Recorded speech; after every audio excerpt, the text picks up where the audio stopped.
श्री स्वामी समर्थ. मी प्रांजली.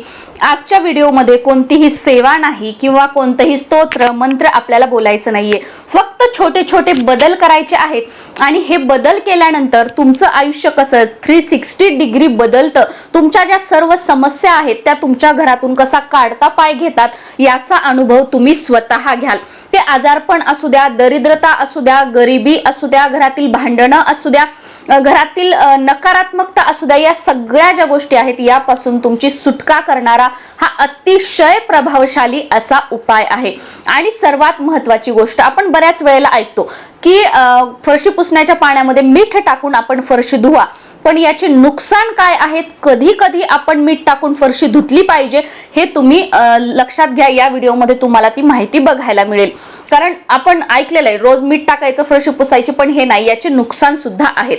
तर सगळ्यात पहिली गोष्ट, ज्यांचं बैठं घर आहे किंवा ज्यांचं घर आहे आणि बाहेर अंगण आहे, बाहेर पोर्च आहे, तर अशा वेळेला तुम्ही नेहमी ऐकता बघा किंवा मी सांगते सुद्धा की आपल्या घराचा उंबरठा जो असतो तो अतिशय महत्त्वाचा असतो. उंबरठ्याच्या आत आपलं वास्तू असतं, आपलं घर असतं, सकारात्मकता असते आणि उंबरठ्याच्या बाहेर ही नकारात्मकता असते आणि ती टपलेलीच असते की आपल्या घरामध्ये ती कधी प्रवेश करू शकते यासाठी. आणि आपल्या घरामध्ये बरेच जण नकारात्मकता आणण्याचं काम ते स्वतःच करतात. कशा पद्धतीने करतात तर बघा, ज्या झाडूने आपण घरामध्ये झाडू मारतो त्याच झाडूने जर तुम्ही तुमचं अंगण झाडलं आणि तो झाडू परत घरात आणून ठेवला, परत दुसऱ्या दिवशी घर झाडलं, परत अंगण झाडलं, तर बाहेरची जी नकारात्मकता आहे ती तुमच्या घरामध्ये येते आणि ती तिथे स्थिर राहते. मग तुम्ही कितीही उपाय करा, कितीही रेमेडीज करा, तुम्हाला फरक दिसत नाही. ही गोष्ट छोटी आहे पण बऱ्याच जणांकडून यात चुका होतात. उंबरठ्याच्या बाहेर नकारात्मकता असते आणि जेव्हा आपण झाडूने झाडतो तेव्हा ती नकारात्मकता त्या झाडूद्वारे आपल्या घरामध्ये प्रवेश करते. त्यामुळे उंबरठ्याच्या आतलं जे आपल्या रूम आहेत, आपल्या ज्या खोल्या घर आहे ते झाडण्यासाठी सेपरेट झाडू असावा आणि उंबरठ्याच्या बाहेर जी काही जागा आहे, अंगण आहे, ते झाडण्यासाठी सेपरेट दुसरा खराटा किंवा झाडू किंवा केरसुनी काय असेल ती असावी आणि ती नेहमी उंबरठ्याच्या बाहेरच ठेवावी. बाहेरचं झाडण्याची जी झाडू केरसुनी आहे ती घरामध्ये कधीही ठेवू नये. हे सर्वात प्रभावशाली. त्यानंतर दुसरी महत्वाची गोष्ट म्हणजे घरामध्ये तुम्ही आपण धुणं, आता समजा मी हे कपडे घातलेले आहेत तर आज माझी तब्येत बरी नाही किंवा मला गावाला जायचं वगैरे आहे, तर मी हे कोरडेच कपडे काढून ठेवले आणि मी स्नान करून दुसरे कपडे घातले तर काही हरकत नाही. पण ज्या वेळेला तुम्ही स्नान करता ते कपडे ओले होतात, तुम्ही बाथरूम मध्येच काढून खाली बकेटमध्ये किंवा ठेवता की मला आता हे कपडे धुवायचे आहेत, भिजवता वगैरे, तर हे भिजवलेले किंवा ओले कपडे जे आहेत, पारुशे कपडे आहेत, ते साचवून ठेवू नका बकेटामध्ये कशाने. याच्याने घरामध्ये दरिद्रता वाढत जाते. तुमच्या घरात कितीही पैसा येऊ द्या, तो टिकत नाही, तो पाण्यासारखा कसा जातोय हे तुमच्याही लक्षात येणार नाही आणि बऱ्याच जणांना हा अनुभव सुद्धा येत असेल. तुम्ही नक्कीच बघा, ही गोष्ट तुम्ही बंद करा की जे तुम्ही भिजवलेले ओले कपडे आहेत ते तुम्ही त्या प्रत्येक दिवशी धुवून टाका. आज धुवून ठेवले, 2 दिवसाचे एकत्र धुतले वगैरे या गोष्टी करू नका. हळूहळू दरिद्रता वाढत जाताना, तुमच्या नवरा बायकोमध्ये वादविवाद निर्माण होताना, मुलांमध्ये आई वडिलांमध्ये वादविवाद निर्माण होताना, भांडणं निर्माण होताना, सासू सुनांमध्ये भांडणं होताना, हे स्वतः तुमच्या घरामध्ये तुम्ही बघाल. आता हे आपण समजा, आणि जे आपण कोरडे कपडे काढून ठेवतो की हे आपण भिजवले नाही पण कोरडे पारुशे कपडे काढून ठेवले, तर हे पण कुठे बाथरूम मध्ये वगैरे नाही. याच्यासाठी एखादा आपलं काहीतरी बॉक्स करा, काहीतरी करा, त्याच्यामध्ये व्यवस्थित हे कपडे ठेवा आणि जेव्हा तुम्हाला धुवायचे आहेत तेव्हा आपण धुवू शकतो अशा पद्धतीने व्यवस्थित, कारण याच्यामध्ये नकारात्मकता साचून राहते. त्यानंतरची दुसरी गोष्ट म्हणजे कपडे धुताना कधीही ते 5, 5:30 याच्या नंतर कधीही कपडा धुवू नये. कपडा आपल्या घरामध्ये आपटू नये किंवा घसाडा मारू नये. जेव्हा आपण कपडे मारताना असं करतो ना, तर 5:30, 6 जो प्रदोष काळ म्हणतो त्याच्यानंतर घरामध्ये कपडा आपटू नये वगैरे या गोष्टी करू नयेत. अशाने सुद्धा तुमच्या घरातली लक्ष्मी तुम्ही जाताना तुम्ही बघाल आणि या गोष्टी जेव्हा तुम्ही बंद कराल तेव्हा अगदी काही दिवसांमध्ये तुम्हाला तुमच्या घरामध्ये बदल दिसू लागेल.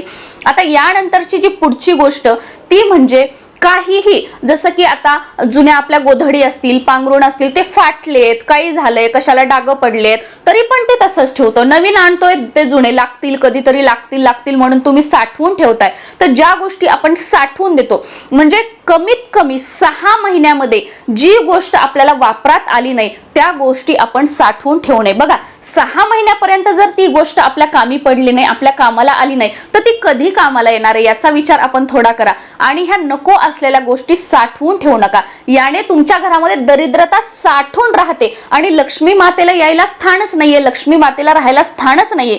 त्यामुळे दरिद्रता, गरिबी ह्या साठून ठेवलेल्या ज्या गोष्टी आहेत त्याच्यामध्येच आपल्या घरामध्ये आहे. या तुम्ही रिकाम्या करा, आपोआप तुमच्या घरामध्ये सकारात्मकता आणि माता लक्ष्मीचा प्रवेश राहील. आता या सगळ्या गोष्टी आपण फॉलो केल्या.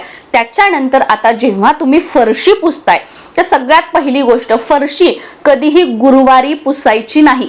का पुसायची नाही, काय होतं याबद्दलचा व्हिडिओ आपल्या चॅनलवर आहे. अगदी त्याच्यामध्ये मी तुम्हाला कहाणी सहित सांगितलेलं आहे. तुमचं दुर्भाग्य तुमच्या पाठी लागतं, इडापिडा तुमच्या पाठी लागते, तुमच्या घरातून पैसा, लक्ष्मी, जे आपला राजयोग म्हणतो, जे लख म्हणतो, ते काढता पाय घेतं आणि अलक्ष्मी तुमच्या मागे लागते. त्याच्यामुळे गुरुवारी कधीही फरशी पुसायची नाही, गुरुवारी कधीही डोक्यावर पाणी घ्यायचं नाही. ही गोष्ट आपण लक्षात घेतली पाहिजे. आता गुरुवार सोडून तुम्ही जेव्हाही फरशी पुसताय, तर बऱ्याच जणांना काय सवय असते किंवा आपण बऱ्याच ठिकाणी ऐकलेलं असतं की फरशी पुसायची म्हटलं की मीठ टाकायचं त्याच्यामध्ये, म्हणजे नकारात्मकता जाते आणि आपण फरशी पुसायची. पण कोणतीही गोष्ट तुम्ही ऐकलं असेल बघा, म्हण आती तिथे माती. कोणतीही गोष्ट ही आती करायची नसते. मीठ टाकून फरशी पुसायची हे तितकंच खरं आहे, पण कधी पुसायची, किती वेळा पुसायची? आठवड्यातून 2 दिवस खूप झालं. आठवड्यातून 2 वेळा तुम्ही फरशी पुसायच्या पाण्यामध्ये मीठ टाका आणि त्या फरशीने पाणी पुसा. पण यापेक्षा जास्त अगदी रोजच्या रोज मीठ टाकून पाण्यामध्ये फरशी पुसू नका. का पुसू नका? याने धनहानी होते आणि हे तुम्ही आजमावून बघा. कंटिन्यू जर तुम्ही मीठ पाण्यात टाकून तुम्ही जर फरशी पुसत राहिलात तर तुमच्या घरातला पैसा जातोय याचा अनुभव तुम्ही घ्याल. म्हणजे अचानक नुकसान होतंय, आर्थिक नुकसान होतंय, नको तिथे पैसा खर्च होतोय, असे बरेच अनुभव तुम्हाला येतील. त्याच्यामुळे आठवड्यातून 2 दिवस खूप झाले पाण्यामध्ये मीठ टाकायचं आणि त्यांनी फरशी पुसायची. मग पाण्यामध्ये काय टाकून फरशी पुसायचं? तर कोणतीच गोष्ट बघा कंटिन्यू आपण करायची नाही. तुम्ही काय करू शकता की 1-2 दिवस काय करायचं, पाण्यामध्ये आपण मीठ टाकायचं आणि फरशी पुसायची. आठवड्यातून एखादा दिवस, समजा आठवड्यातून परत दुसऱ्या एखाद्या दिवशी काय करायचं, मीठ आणि हळद टाकायची, याने फरशी पुसायची. परत 2-3 दिवस तुम्ही पाण्यामध्ये गोमूत्र टाकलं, त्याने फरशी पुसली. परत 1 दिवस तुम्ही पाण्यामध्ये थोडंसं गंगाजलाचा थेंब टाकला, कोणत्याही पवित्र नद्याचं, गंगेचं तुमच्या घरात पाणी असेल ते टाकलं, फरशी पुसून घेतली. परत एखाद्या दिवशी तुम्ही त्याच्यामध्ये थोडासा कापूर कुस्करून टाकला, त्याने आपल्या घरातली फरशी पुसली, हे झालं. परत एखाद्या दिवशी आपल्याकडे फरशी पुसण्याचे क्लीनर वगैरे असतात बघा, जे विकत मिळतात, ते टाकलं, त्याने फरशी पुसली. तर अशा पद्धतीने एखाद दिवशी तुम्ही डेटॉल टाकलं, त्याने फरशी पुसली. अशा पद्धतीने वेगवेगळ्या गोष्टी करायच्या, म्हणजे कोणतीही गोष्ट अति होणार नाही आणि ती गोष्ट अति झाल्याने आपलं नुकसान होणार नाही. आणि या वेगवेगळ्या गोष्टी जेव्हा आपण वापरतो तर यातल्या काही गोष्टी ज्या असतात त्या वेगवेगळ्या ग्रहांशी निगडीत असतात.